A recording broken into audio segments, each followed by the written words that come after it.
Investing is simple, and I'll show you why in less than 6 minutes. In fact, there's an easy way that you can start investing in your 20s and end up with over $1 million in your 30s. More on that later. But let's answer this question first. What the hell is investing?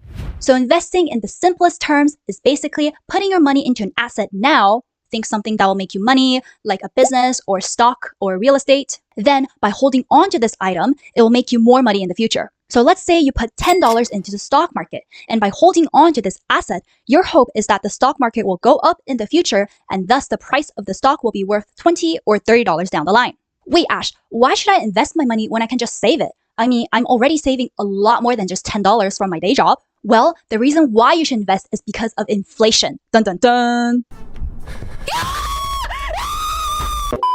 Basically, if a new computer costs $1,000 this year, it might cost $1,200 next year because the price of everything goes up over time.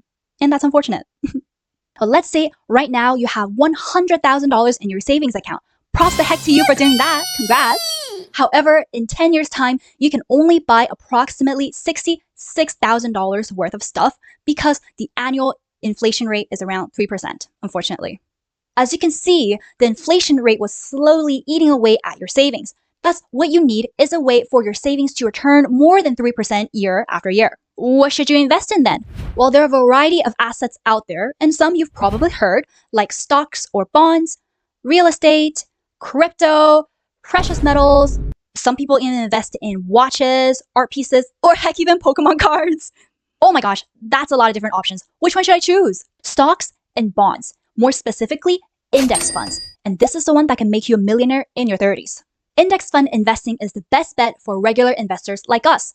It is even recommended by investing powerhouses like Jack Bogle, the founder of Vanguard, and also Warren Buffett, the OG among the OGs of investing. So why should you invest in index funds? Well, there are 4 main reasons why index fund investing is very good for regular investors. Number 1, you can start with as little as $1. I know, crazy. And number 2, it is a very accessible way of investing. It's very easy to find index funds with brokerages or through other investing platforms. I personally love to use Questrade to do all my investing. Number 3, it's relatively low risk if you use the buy and hold method. We'll go into more details in just a bit. And number 4, it is so freaking easy, you can literally set it and forget it.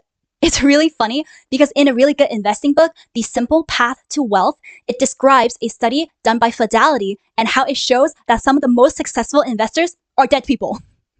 It just goes to show how powerful the buy and hold method is because there's no way you can fiddle with things if you're dead. Of course, an argument could be made about adjusting your portfolio according to the changes in the market over time. And yes, that could produce a better result. But as you can see with the Fidelity study, you can get a pretty darn good return by simply buying and holding. Okay. Before we go any further, let's answer the question, what is an index fund?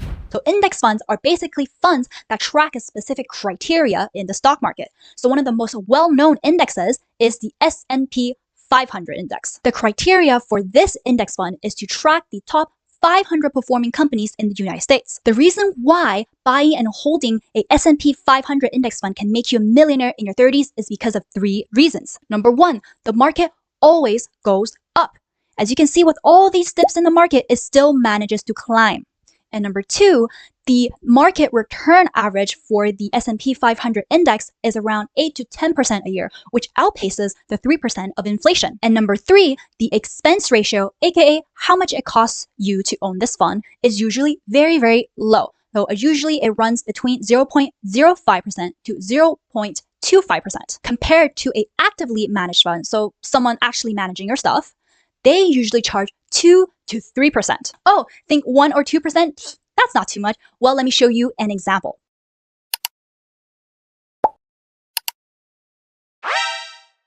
What the fuck?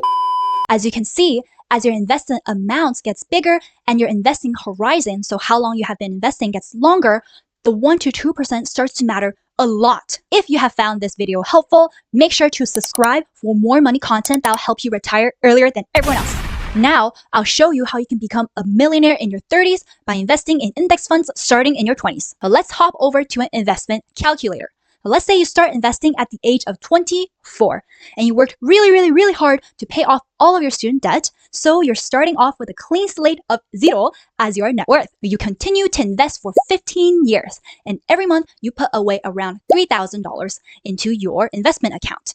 And if you invest in a S&P 500 index fund like VTI, your annual return will be around 8 to 10%. So let's put 8% on the safe side. In 15 years time, at 39 years old, your portfolio would amass $1,012,000. Nani?